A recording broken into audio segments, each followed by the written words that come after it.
All right, so Wednesday, when I met, I knew that we had this chapter that is about vectors. I knew that we'd had a little bit about vectors, but we never really talked as much about adding vectors at different angles. And so this chapter, I wanted you to do questions 1 through 24, and then it was 26, 28, 29, 35, and 39.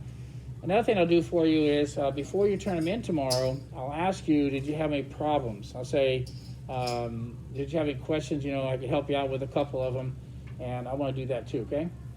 That'll kind of take a little pressure off of you. I don't want you ever copying from someone else. If you just can't, if you say, I just couldn't get number 35, just ask me at the beginning of class tomorrow, and I'll help you out with it, okay?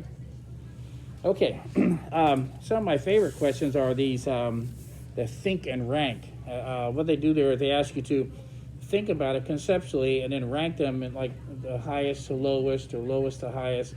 And those are really good concept questions. So those are the ones that'll be a little harder for you, I think. Okay? All right. Well, what we're going to do is let's go back a little bit. And we know that we're getting ready to study probably about 7 chapters in a row that are based on mechanics. Everybody remember what that is? What's the study of mechanics and physics? What is that? What are you studying if you're studying mechanics? Motion. What is it? Motion. Right, things that move. And again, I didn't know what a mechanical engineer was. I even went to an engineering type school. They had a lot of engineers there, but I wasn't sure what they did, And then I understood the word mechanics. Now I understand that they essentially design anything that's moving. It could be a motor. It could be a toy. It could be it could be a car. It could be a boat, a ship. So anyway, mechanical engineers do lots and lots of things because there's lots of motion in our world. All right, well, anyway, so the one thing you have to worry about in the world of mechanics is that there are these things called forces, and they're in the vector world. And so since we're going to be talking about forces for like 7 chapters in a row and their effect on motion, then we have to know a little bit about those. So when we talked about adding vectors, the classic way that physics books do it is called the parallelogram method. And so what you do is you take 2 vectors, and remember this is called the head of the vector, and this is the tail. And let's say I wanted to add a 4 Newton force to the right and add it to a 3 Newton force that was up. And so the way they would do it, number 1, they put the tails of the 2 vectors together. So that's the way you would see it in a physics book. Then they would redraw. They would redraw this one parallel to that one. They would redraw this one parallel to that one. That's why they call it a parallelogram method.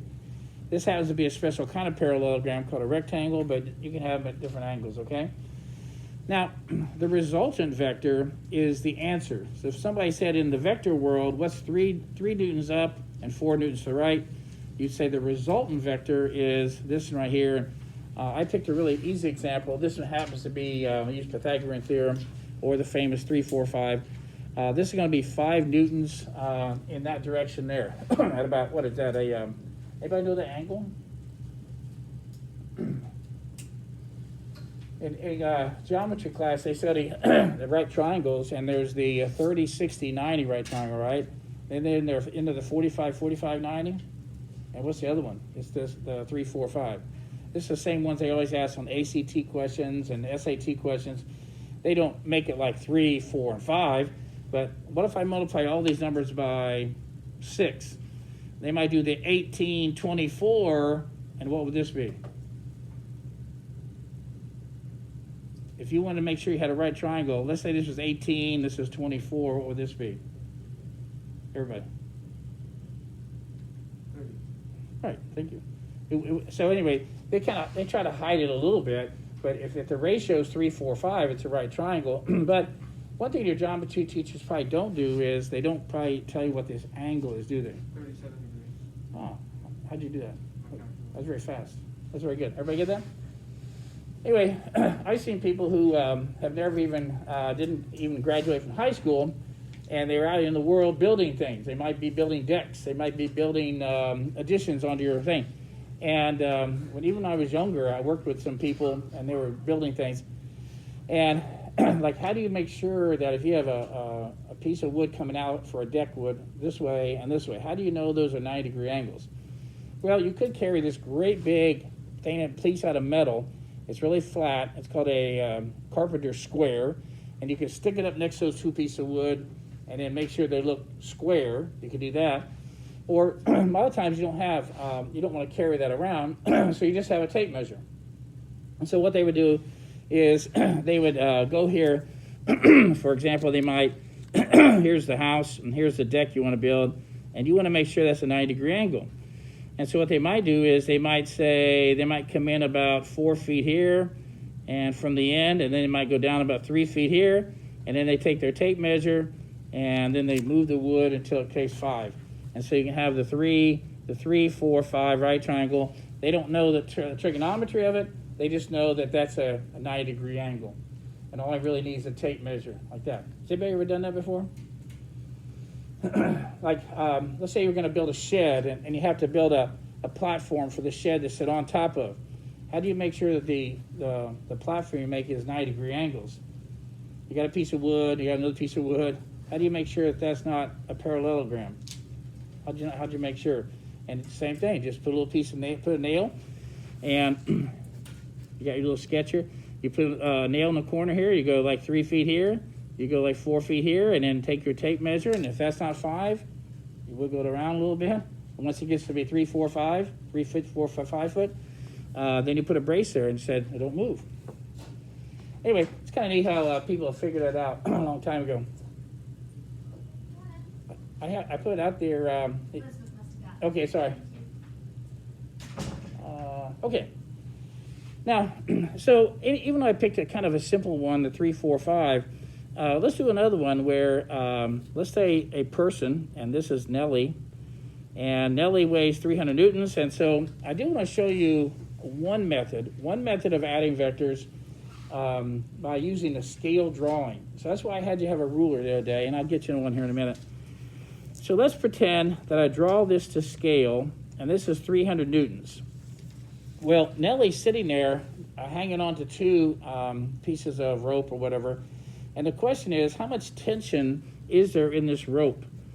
And so the one thing I do know is Nellie's not going anywhere, so she's at equilibrium, isn't she? How can she be in equilibrium if the earth is pulling down with 300 newtons? There has to be a 300 newton force upward. Even though nobody's pulling up, there has to be an upward force of 300 newtons. And so now you say to yourself, I get it.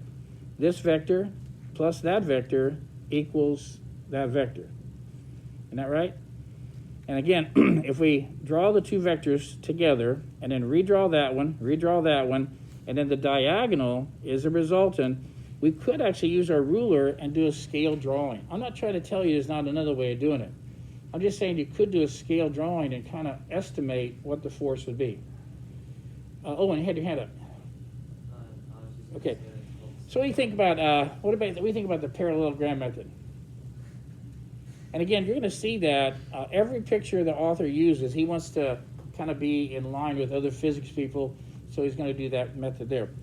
Had I done the other method with you guys? Have I talked about okay. Another method that you could use is the tail to head method.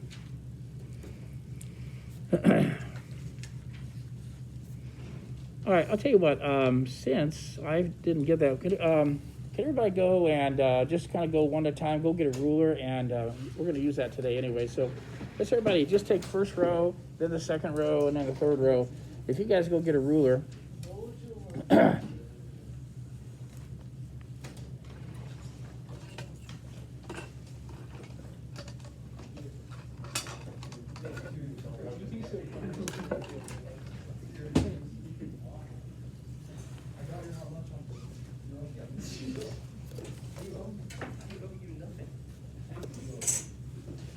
That's right, kid. Tell him.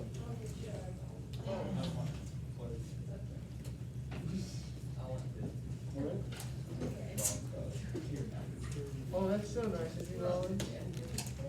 Way to be a team player.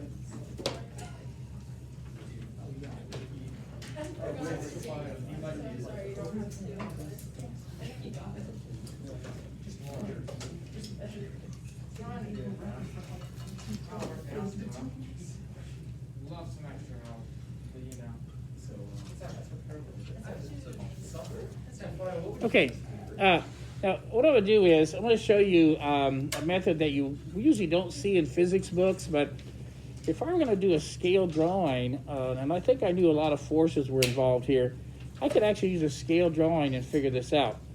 Now what I did is I scaled this out. This is like a 3 Newton force this way, this is a 5 this way. Now you can't match my angles, so what I like to do is you draw whatever 3 you would like, okay? So what you would do is draw a variety of magnitudes and draw 3 different vectors instead of 2. Now, the classic method, of the parallelogram method, what they would ask you to do is they would ask you to put these together and get the resultant. And then they'd say, take that resultant and add it to that one, and you'd have to do 2 parallelograms. See that? But I want to show you a method that's not, it's pretty neat. It's called the tail to head method. And what you do is you pick any one you want.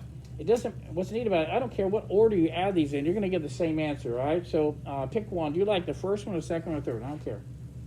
I'm really feeling the middle one. Okay, middle. Okay, so I'm going to lay that one down first. So I'm going to try to copy that one. Let me copy that one here.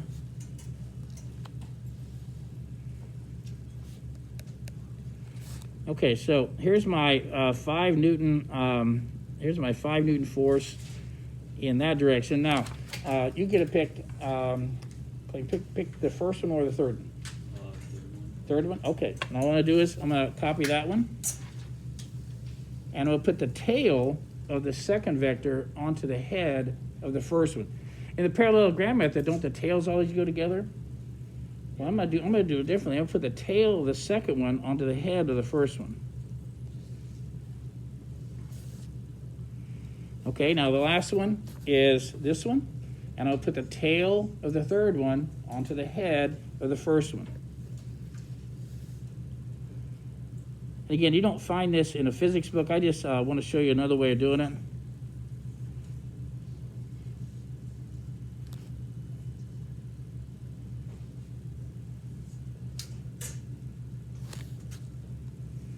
Okay, now, so what do I do now? Yes? Do the vectors have to be in the same direction? Yeah. Yeah, so what I'm doing, I'm recopying the vectors, and they have to maintain the direction, don't I? So I maintain the direction. You know, if I wanted to be real exact, I could get a protractor out, measure the actual angle, recreate the angle. I could do that. All right, now how do I find the answer? And the answer is from the first tail to the last head.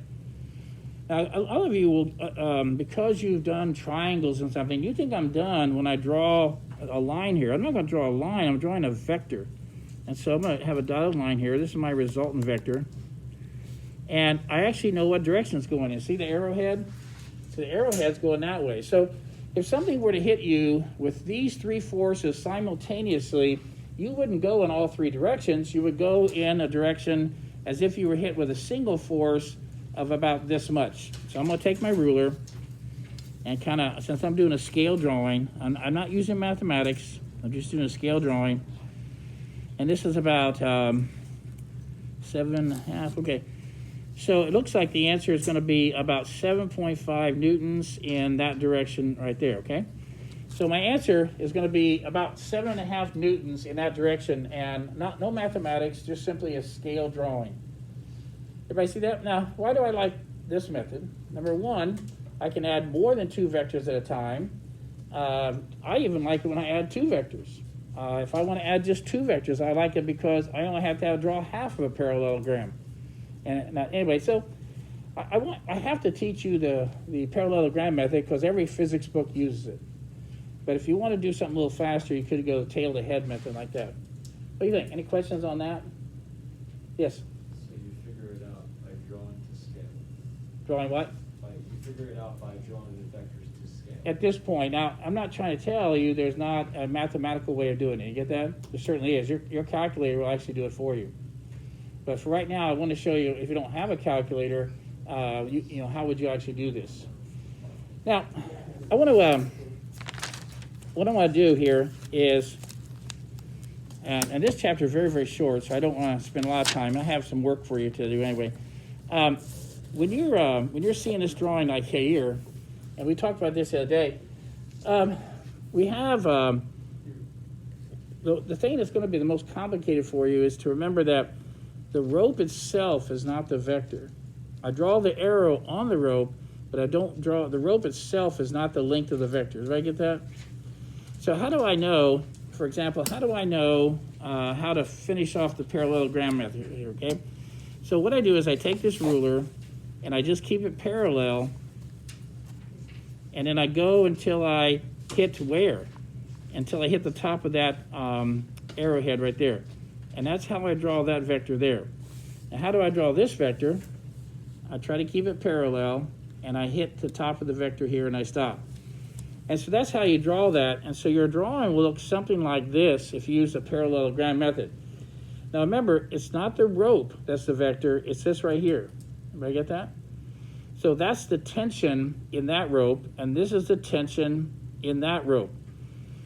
Now, again, one thing that's kind of weird in the vector world, and because you've done Pythagorean theorem so long in your life, you're not even going to like me saying this, but what is this vector plus that vector? What is this vector plus that vector? What's this vector plus that vector?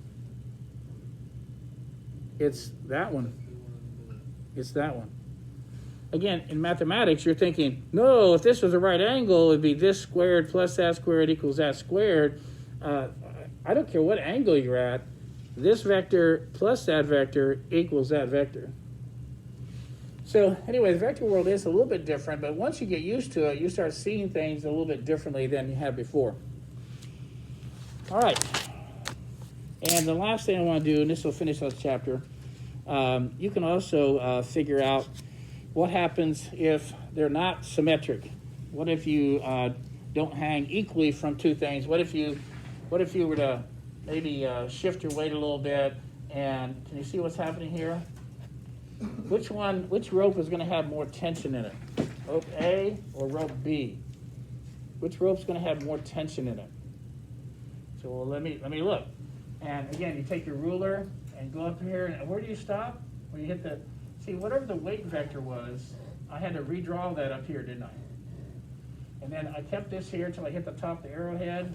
Same thing here. And I redrew this arrow over here. Anyway, so can you see what's happening here? As she shifts her weight, there's more tension in that rope than there is in that rope. Does that make sense to you? Okay. And this right here, until you've actually drawn that vector, you'll never understand this. How is it that a rope can easily hold the weight of the tire and the person and not break, and yet if you were to tie it really tight right here and jump on it, it would probably break and snap. I told you that story, didn't I? Okay. Anyway, it happened to me once. I didn't know about vectors, but okay. If you actually try to draw those vectors, what you're asking the rope to do, when it's really, really tight here, what you're asking the rope to do is, when you pull on it down like this, you're asking this vector plus that vector to equal your weight. It's got to be huge.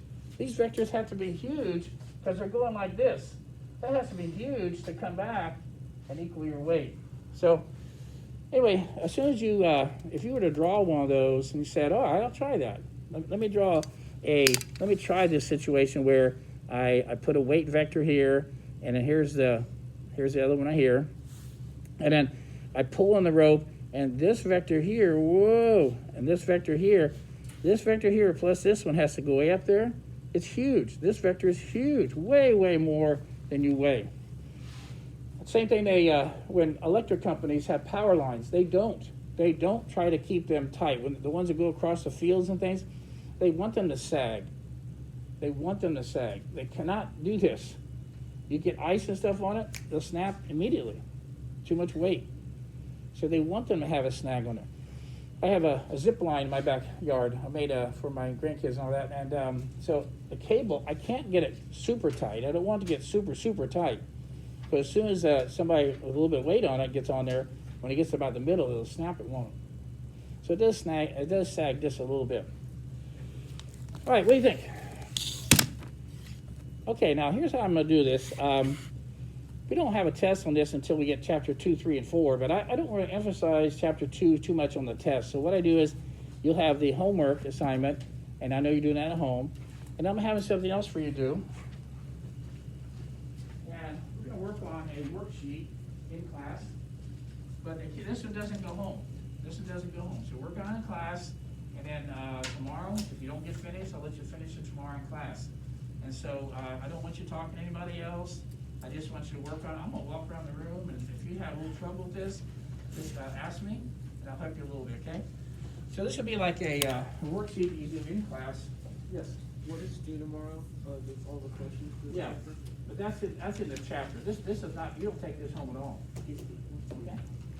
Okay, so take one, pass those back. So what I'll do is I'll give you a grade for that homework assignment, and I'll give you a grade for this.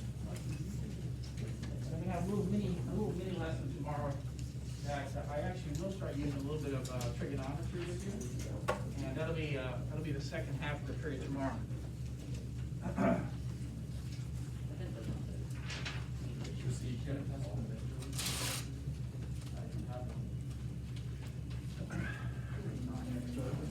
All right, the rest of the period, they're going to be working on a worksheet, and it's not a take-home worksheet, so I'm going to turn the video off, and I'll have to wait till they turn this in to be able to send it to you also. I'll probably send it to you tomorrow.